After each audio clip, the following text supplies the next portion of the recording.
তাংশালো রমজাবাড়ি সিদ্ধি তকে রিহাইকে ইয়াকুর খায়রা থাকবাড়ি জড়াও আব্বাসা থানাও খবজাক বেদ বাকার নাকা চেক পোস্ট রমজাখা রমজাবাড়ি সিদ্ধি প্যাকেট বাক্সা মারুতি মাল খুগলগে সিএনজি সিলিন্ডার বিশিং হুইত লাগমানি সিদ্ধি রমই মাল খুগ তগনায় খরব দুইন সুগমানি উল অসিদ্দিন বিহারত লাংজাগে তংহিনি সাইবানকা ইয়াং খরব नै রমজাক নাইন আম্বাসা থানাও তুমি ফাইকা রমজাবাড়ি সিদ্ধি শেরদক চিসনি উত্থদখিনি শাখা পুলিশ।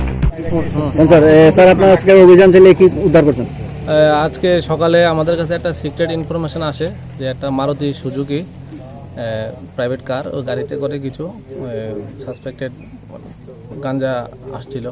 তো এই খবরের ভিত্তিতে আমরা বেদবাগান নাকা পয়েন্টে আসি এবং গাড়িটাকে দেখে ডিটেন করার পর গাড়িটা যখন আমরা সার্চ করে গাড়ির মধ্যে থেকে আমরা টোটাল ৬৭টা প্যাকেট প্রায় ৬৭ কেজি গাঞ্জা আমরা উদ্ধার করতে সক্ষম হই এবং গাড়ির মধ্যে দুজন লোক ছিল, একজন ড্রাইভার আর একজন কু ড্রাইভার। ড্রাইভারের নাম হলো মোহাম্মদ বিল্লাল, ওর বাড়ি উত্তরপ্রদেশ সাহারানপুর ডিস্ট্রিক্টের অন্তর্গত। পরবর্তী সময়ে এক্সিকিউটিভ ম্যাজিস্ট্রেটের সম্মুখে আমরা গাড়িটাকে করি,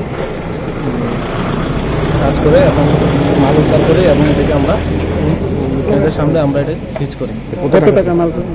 টোটাল বাজার মূল্য প্রায় অ্যাপ্রক্স ৭ লক্ষ টাকা হবে। এখন কি তাদেরকে আটক করা হয়েছে? তাদেরকে এখন আমরা আটক ডিটেন করেছি এবং তাদেরকে আমরা এখন স্যার গাড়িটা আগরতলা থেকে বহিরাজ্যে যাওয়ার জন্য যাচ্ছিল এদিকে।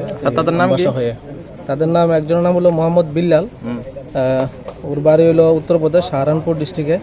আরেকজন হলো মোহাম্মদ ফরিদ, ওর বাড়িও উত্তরপ্রদেশে। গাঁজাগুলি কিসের মধ্যে দিয়ে, মানে কোথায় পাওয়া গেছে? গাঁজাগুলো brown colour cello tape adhesive tape দিয়ে পেঁচানো ছিল অন্যান্য গাড়ির বডির ভিতরে চেম্বার বানিয়ে এগুলোকে গোপনে তারা নিয়ে যাচ্ছিল।